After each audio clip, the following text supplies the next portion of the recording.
انشاءاللہ العزیز اس کے حکم سے۔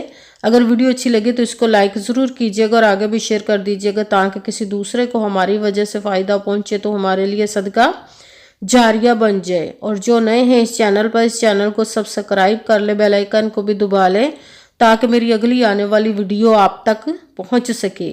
اگر کوئی مجھ سے کسی مسئلے کے بارے میں استخارہ کروانا چاہتے ہو، کسی کام کا حساب لگوانا چاہتے ہو، کسی کام کے لیے وظیفے کا پوچھنا چاہتے ہو، یا قرآن پاک آن لائن پڑھنا چاہتے ہو، محفل میلاد النبی کے لیے بلوانا چاہتے ہو، تو واٹس ایپ کا نمبر ویڈیو پر چل رہا ہے، آپ لوگ مجھ سے رابطہ کر سکتے ہیں۔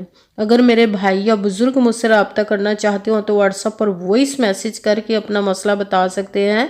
اگر بہنیں یا مائیں مجھ سے رابطہ کرنا چاہتی ہوں تو واٹس ایپ پر وائس کال کر کے مجھ سے بات کر سکتی ہیں، اپنا مسئلہ بتا سکتی ہیں۔ آپ نے وظیفہ کرنے سے پہلے کمنٹس میں اپنا نام، جہاں آپ رہتے ہو جگہ کا نام اور اللہ پاک کا ایک نام ضرور لکھنا ہے تاکہ میں بھی آپ لوگوں کے لیے دعا کر سکوں، اور پھر وظیفے کی بھی آپ لوگوں کو اجازت مل جائے گی۔ آپ نے وظیفہ کرنے سے پہلے پوری ویڈیو کو دھیان کے ساتھ سن کے سمجھ کے پھر وظیفے کو کرنا ہے۔ ایسا نہ ہو کہ ویڈیو کو سکپ کر کے چھوڑ کے سنیں اور پھر کوئی بات رہ جائے اور آپ وظیفہ کرے ٹھیک نہ ہوا۔ آپ نے نہ تو کسی عمل میں کم کر کے پڑھنا، نہ زیادہ بڑھا کر پڑھنا ہے۔ اگر کم یا زیادہ کر دیتے تو وہ ہمارا وظیفہ ٹھیک نہیں ہوتا، ہمیں کامیابی نہیں ملتی۔ اسی لیے آپ نے مکمل وظیفہ جس تعداد اور جس ترتیب کے ساتھ میں بتانے لگی، اسی تعداد اور اسی ترتیب کے ساتھ آپ نے اس عمل کو پڑھنا ہے۔ آپ اس عمل کو آج کے دن کسی بھی جگہ پر بیٹھ کر پڑھ سکتے، گھر میں، آفس، مدرسہ، یونیورسٹی، کالج، شاپ پہ، مگر جب پڑھنے لگے تو بالکل خاموشی، توجہ، سکون کے ساتھ پڑھنا۔ وظیفے کے درمیان نہ تو آپ نے کسی سے بات کرنی، نہ اٹھنا، نہ فون استعمال کرنا ہے۔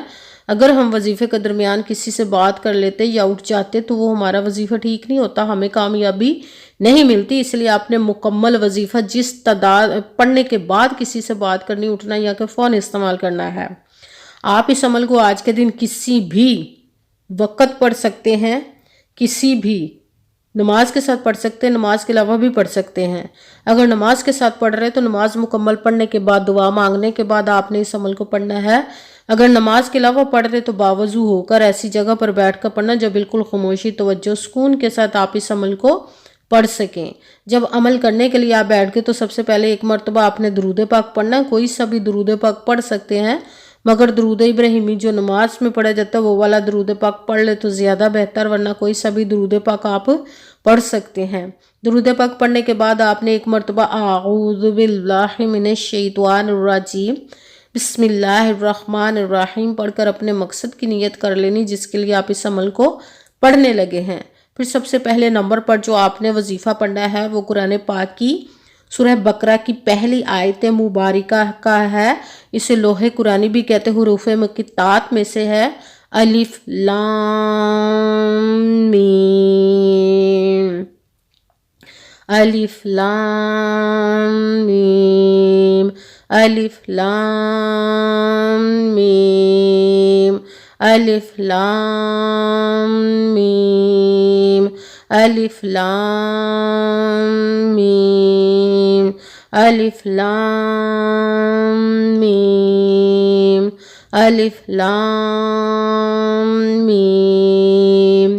اس کو آپ نے 11 مرتبہ 11 ٹائم پڑھنا۔ پھر دوسرے نمبر پر جو وظیفہ پڑھنا ہے وہ ہے استغفر اللہ، استغفر اللہ، استغفر اللہ، استغفر اللہ، استغفر اللہ، استغفر اللہ، استغفر اللہ، استغفر اللہ۔ اس کو آپ نے 33 مرتبہ 33 ٹائم پڑھنا۔ بھی ساتھ ہی تیسرے نمبر پر جو وظیفہ پڑھنا وہ قرآن پاک کی سب سے چھوٹی لاڈلی ضدی سورج جس کو دولت کا پاورفل المجرب وظیفہ مانا جاتا ہے، سورہ کوثر کا عمل پڑھنا ہے۔ سورہ کوثر کو آپ نے بسم اللہ الرحمن الرحیم انا اعطیناک الکوثر فصلی لربک وانحر ان شانئک هو الابتر، بسم اللہ الرحمن الرحیم انا اعطیناک الکوثر فصلی لربک وانحر ان شانئک هو الابتر۔ سورہ کوثر کو آپ نے 11 مرتبہ 11 ٹائم پڑھنا ہے۔ سب سے پہلے ایک مرتبہ درود پاک پڑھا، پھر ایک مرتبہ اعوذ باللہ من الشیطان الرجیم بسم اللہ الرحمن الرحیم پڑھ کر اپنے مقصد کی نیت کر لینی جس کے لیے آپ اس عمل کو پڑھنے لگے ہیں۔ پھر پہلے نمبر پر جو آپ نے وظیفہ پڑھنا ہے وہ ہے الف لام میم، اس کو آپ نے 11 مرتبہ 11 ٹائم پڑھنا۔ پھر دوسرے نمبر پر جو وظیفہ پڑھنا ہے وہ ہے استغفر اللہ، اس کو آپ نے 33 مرتبہ 33 ٹائم پڑھنا۔ پھر ساتھ ہی تیسرے نمبر پر جو وظیفہ پڑھنا ہے وہ ہے سورہ کوثر کا بسم اللہ الرحمن الرحیم انا اعطیناک الکوثر فصل لربک ونحر ان شانئک هو الابتر۔ سورہ کوثر کو آپ نے 11 مرتبہ 11 ٹائم پڑھنا ہے۔ پھر وہی درود پاک پڑھنا ہے جو درود پاک آپ نے وظیفہ شروع کرنے سے پہلے پڑھا تھا۔ جب درود پاک پڑھ لیا، اب آپ کا وظیفہ مکمل ہو گیا، اب آپ نے دونوں ہاتھوں کو رب کائنات کی بارگاہ اقدس میں بلند کر لینا۔ سب سے پہلے اپنے گناہوں کی بخشش کی دعا مانگنی، پھر جس مقصد جس حاجت کے لیے آپ نے اس عمل کو کیا اس کی خوب دعا کیجیے گا۔ دعاؤں میں مجھے بھی یاد رکھیے گا، میرے لیے بھی دعا کیجیے گا۔ جزاک اللہ خیرہ۔ جس مقصد جس حاجت کے لیے آپ نے اس عمل کو کیا، رب کائنات اپنے حکم سے، اپنے پیارے محبوب کے صدقہ سے، اپنے کلام پاک اور اسم مبارک کے صدقے آپ کی تمام نیک اور جائز حاجات کو قبول و منظور عطا فرمائے